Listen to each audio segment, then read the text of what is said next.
Hi, Joey. Hi. Buddy. Louis. I'm Louis. Pay attention. He's waiting. Hi, Louis. If you could take the autism away, would you do it? Yes. I always pray for that miracle. And one day I was in church and my daughter says, Mom, do you know that God made him that way? So then I'm like, God made him that way to make me learn a lesson, probably. Hi, Kate. Say hi. Carol's daughter, hi. Kate, How was is school? not autistic. Cool. Hi, kid. You don't want to say hi? You're being shy? That's okay. I'm just going to bring her in.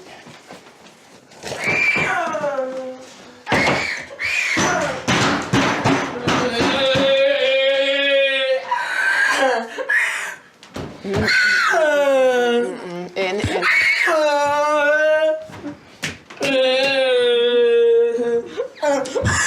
Down.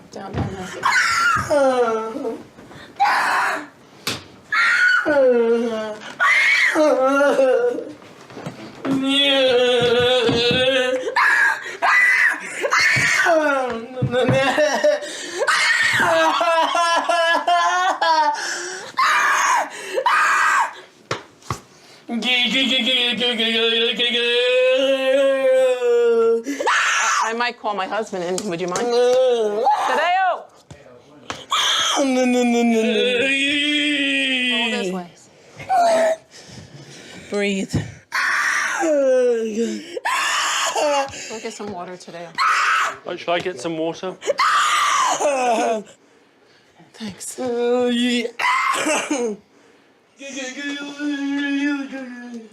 Would you like us to step out? No, unless I let you film and nobody's gonna ever know that this is true autism. That's it. And no, but a lot of parents don't want you to see that. Breathe through your nose, Joseph.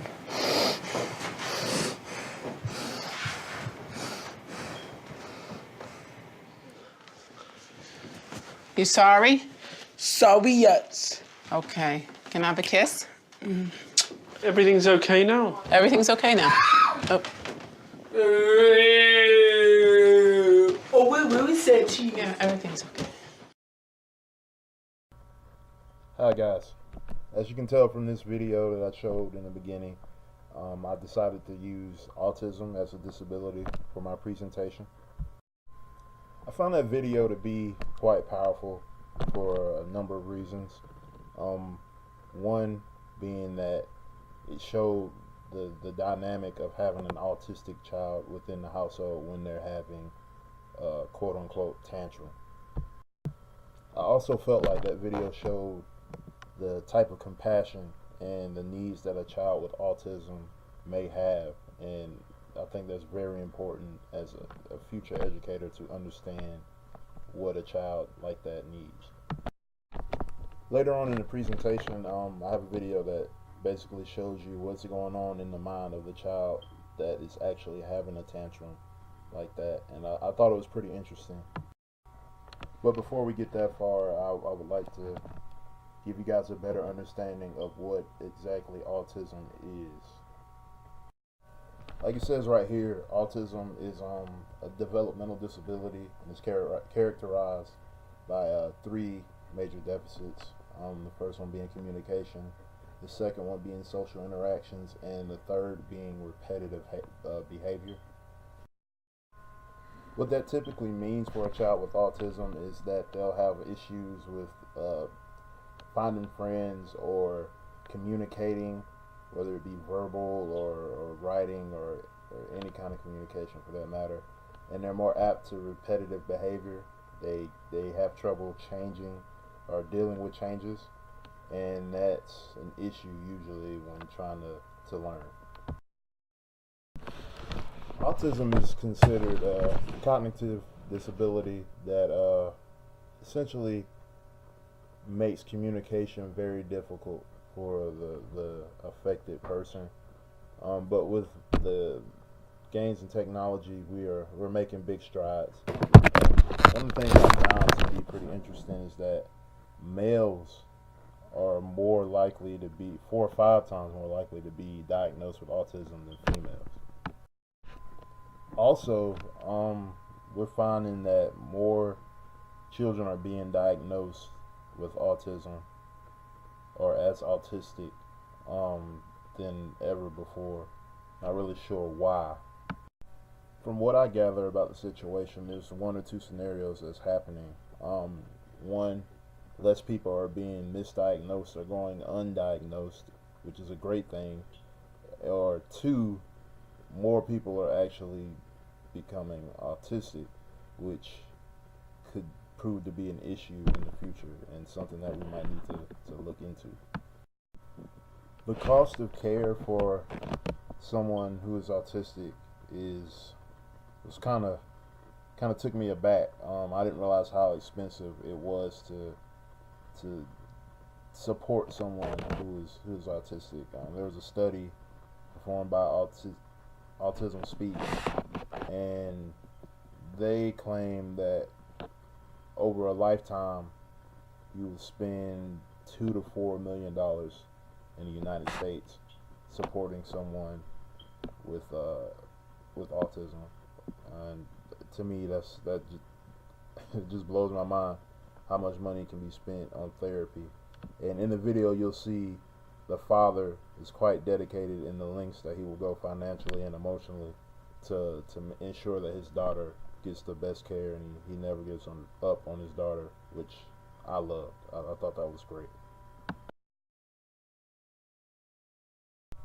There really is no way to prevent autism, seeing as we don't really know how it's caused. There are studies that show that there's a correlation between age of the parents during conception and birth, which leads to a higher percentage or a higher chance of the child being born with autism. That's about as close as I can think of prevention. Maybe just having your children young, or being very careful if you decide to have them at an older age. I think the more important thing is the amount of support that's out there for families and children who are autistic. And there are a number of organizations. I found so many, between Autism Speaks and the Early Autism Project and OAR, that conduct research, give support, have communication therapy for the children, which is basically the way that you treat autism, is you help them learn how to communicate in our society. Because what I've learned is that the problem is not that the autistic people don't know what's going on, or that they are quote unquote mentally retarded. It's just that they don't know how to communicate in our society, in society, essentially. It was compared a lot to being in a foreign country where you don't know the language, you don't know body language, and you can't pick up on the subtle cues that go on. So the important thing is just understanding that there is a support system there, although it's fairly expensive and time consuming, and a lot of people just give up. It does do a lot of good, and you'll see that later on in the presentation. What I found through my research of autism is that really no two cases are the same or the exact same. Yeah, they share characteristics, but like it says, the clinical name for autism is autism spectrum disorder.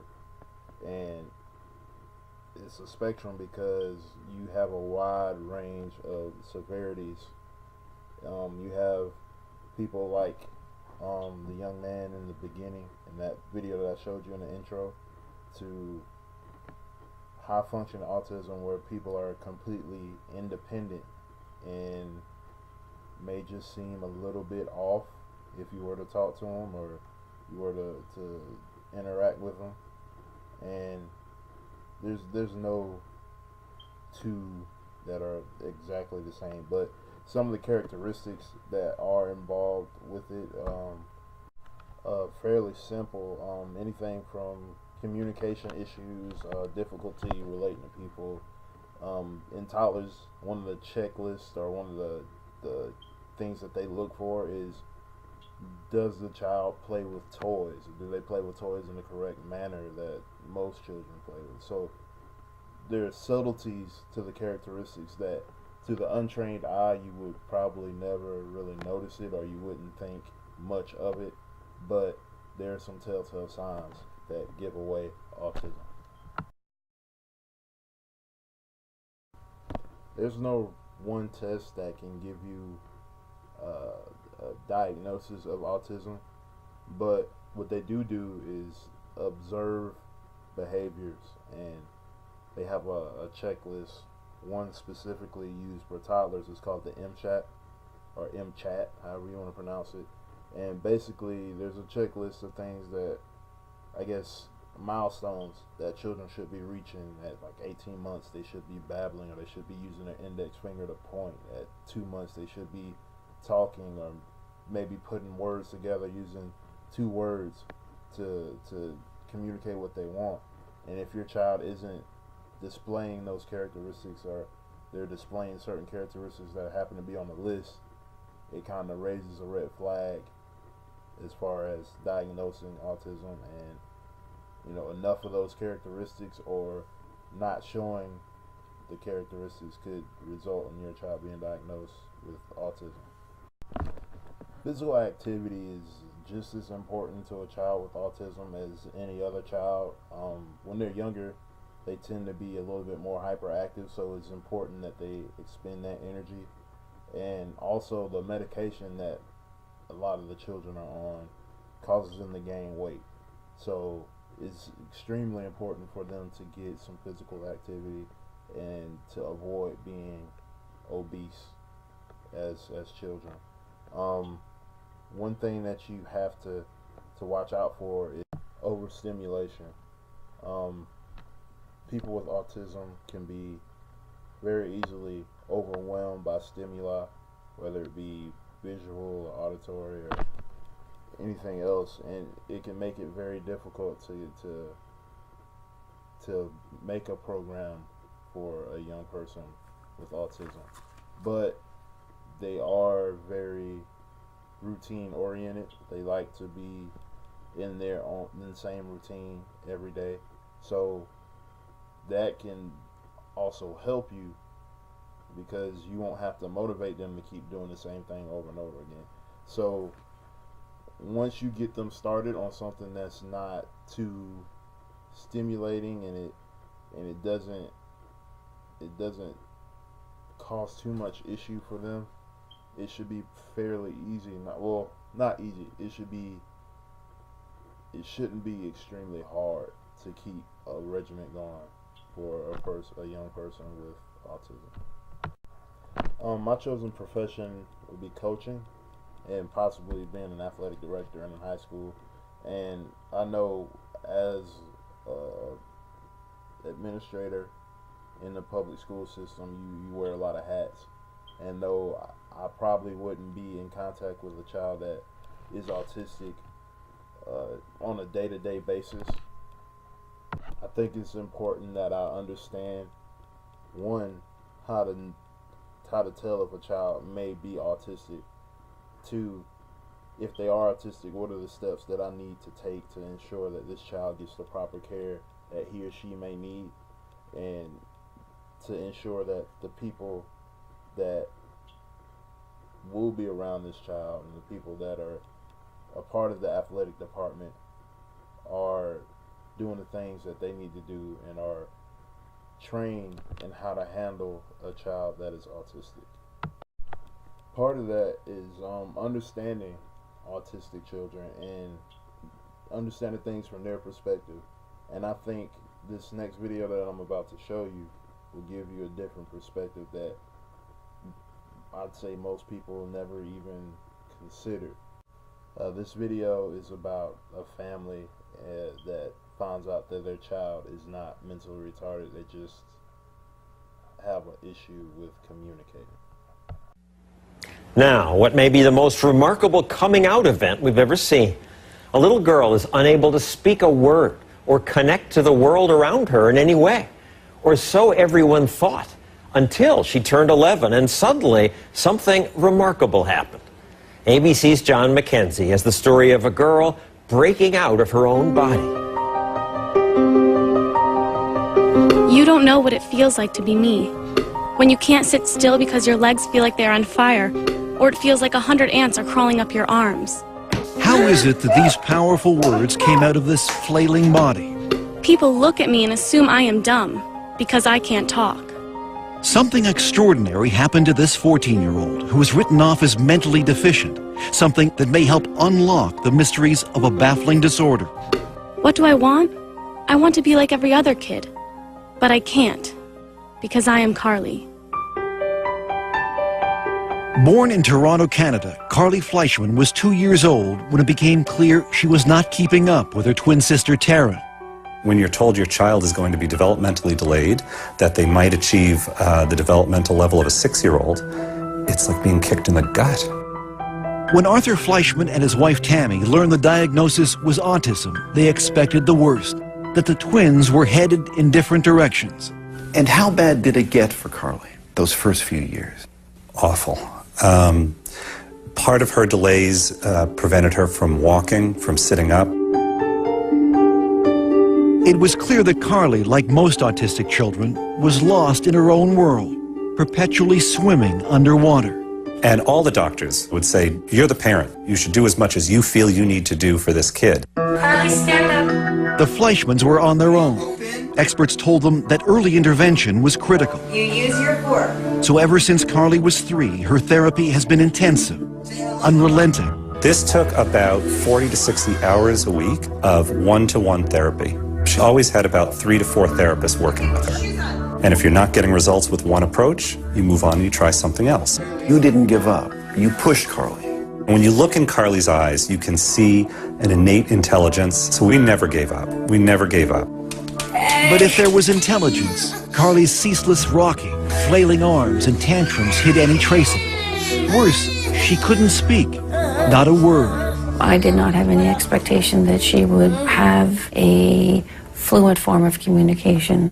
Dr. Nicole Walton-Allen is a clinical psychologist who led Carly's therapy program.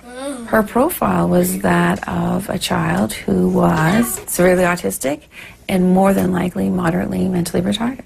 And did you ever think about institutionalizing her? We had friends saying, you know, you've been plugging away, spending thousands of dollars on therapy. You're not really seeing the progress. So, of course, you start thinking about, should she be in a group home? But you decided against it. I could never do it. Could never do it. How can you give up your kid? Despite thousands of hours of therapy over months and years, Carly's progress was excruciatingly slow.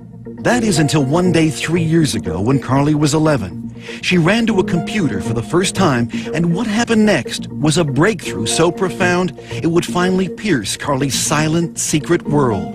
And she was quite distressed, and she starts to spell H-U-R, and it was like T, hurt. And then a little bit later on, she spells H-E-L, and we kind of pushed her to finish, and she puts P, so she spells help. Afterwards, she sort of got up, went behind the couch, and she threw up. What are you cheering? Barbara Fenton Nash is one of Carly's longtime therapists. So what did this tell you? It told us that there was a lot more going on there than we knew. And to us, that was a breakthrough moment because we hadn't specifically taught her the words. And at first, we didn't believe it. Knowing this child for 10 years and never seeing her write a thing, of course you're going to be skeptical.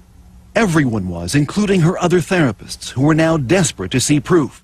But Carly refused to type, exhibiting the same hysterical behavior that led experts to label her as mentally retarded. She would strip off her clothes. She would go into the bathroom and she would engage in fecal smearing. So the typing was great, but no one could see it. Here, show me. What was needed was some tough love. If Carly wanted something, she would have to type for it. First type, and then you get. Let's go. Oh, she had to work for it. If she wanted information, if she wanted to go somewhere, she had to type by herself. Finally, several months later, Carly began to type for others. She started to realize that by communicating, she had power over her environment.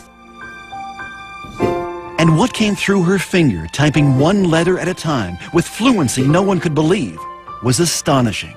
I am autistic, but that's not who I am. Take time to know me before you judge me. I am cute, funny, and like to have fun.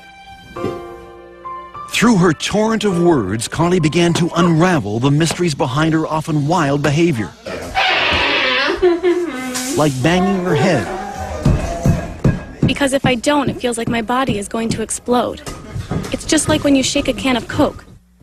If I could stop it, I would, but it's not like turning a switch off. I know what is right and wrong, but it's like I have a fight with my brain over it. Use your words. And Carly was not shy about expressing her desires and frustrations. I want to be able to go to school with normal kids, but not have them getting upset or scared if I hit a table or scream. I want something that will put out the fire. We were also horrified because for years we had spoken in front of her as if she wasn't there. Now, for the first time, Carly was able to have conversations with her parents. You think you can write back to Dad?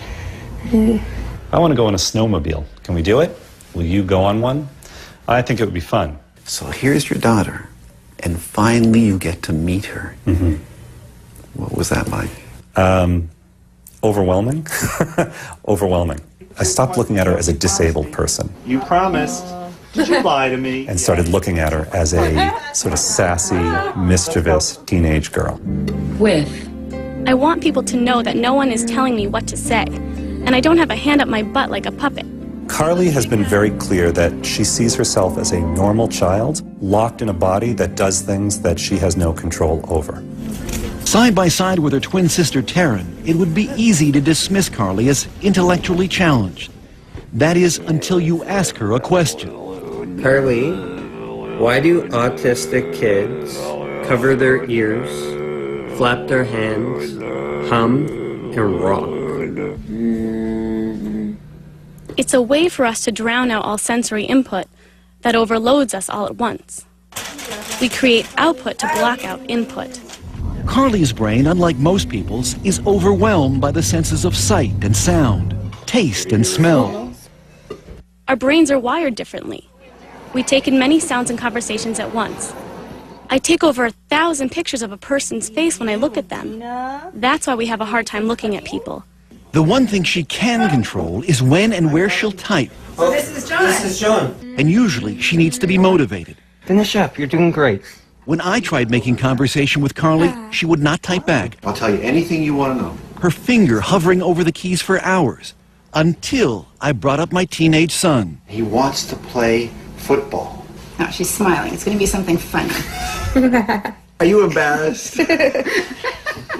Come on, we want to hear what you have to say. Yes, I guess he's cute. You know, 2 years that we've been communicating, and every time she writes something, there's a little bit of that sense of awe. The room resembled a ship's cabin. Its walls Dear made of Dad, wooden laths, I love when you read to covered me, by many coats and I of- love that you believe in me. I know I'm not the easiest kid in the world. Give me a kiss. However, you are always there for me, holding my hand and picking me up. I love you. I'll go through many sleepless nights to hear that. I'll spend every penny we have to hear that. Was there one writing in particular that left a lump in your throat? In this writing where she says, "You've never been in my body. I wish for one day you could be in my body."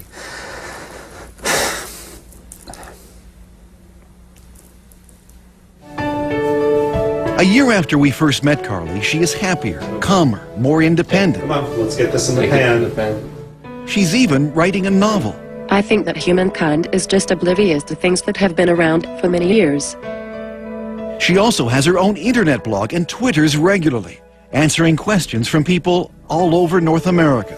I think Carly knows that she now has a voice that can help other kids. Now she looks at herself as someone who can make a mark on the world.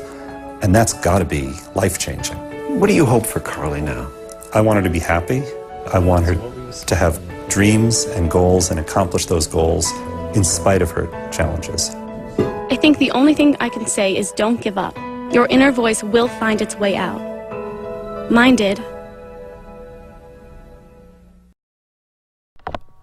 Like I stated before, the organization that I'm volunteering with is the Early Autism Project, and they started out in Sumter, South Carolina, and they're now nationwide, and They provide what they call research-based behavioral treatment for children from, I think it was 20 months to 21 years old, and they specialize in these kinds of things. And they also provide training for members of the local school district, whether that be administrators or teachers. They provide consultations. They also sit in and watch individual students with autism. And after doing research and watching this, I thought this was just one of the best things I could possibly do. Unfortunately, I haven't been able to work out a time with my work schedule to go in and get my hours, but that's top on my list. I do, however, have experiences with autistic individuals. My junior year of college, I actually volunteered with the Special Olympics of Transylvania County up in Brevard, North Carolina, and they had an event, and I was allowed an opportunity to volunteer, and it was one of the most rewarding experiences of my life. I really had a great time, and there were a number of people with different disabilities that range from Down syndrome to orthopedic disabilities to autism. And one of the guys that stood out was an older gentleman. He might have been maybe in his mid-40s. I guess I say older compared to the competition. And he really was the only one out there in his event, but he ran the 400 meter, and he was amazing. Like he was a legitimate athlete. Not that the others weren't legitimate athletes, but you could tell that he was just a level above everyone else. And he raised some eyebrows, and I got to talking with people who had volunteered regularly and trained with them and everything, and they told me about him and how that he was autistic, but he was almost completely independent. He had people that checked in on him, but for the most part, he lived by himself. He held a job down at a local grocery store, and he was autistic. And in my mind, that was a huge shock. I was very ignorant to the wide range of autism and how it can affect people in different ways. And that was my first taste of finding out that just because somebody's autistic doesn't mean that they are going to be dependent on somebody else for the rest of their lives. And it kind of piqued my interest and kind of put a cap on a great day. Like I said, I'm extremely excited to have a chance to work with the Early Autism Project, and I look forward to being there soon and learning more about autism. That's my presentation on autism and the Early Autism Project. I hope you guys learned as much as I did, and I wish you the best of luck on your volunteer experiences.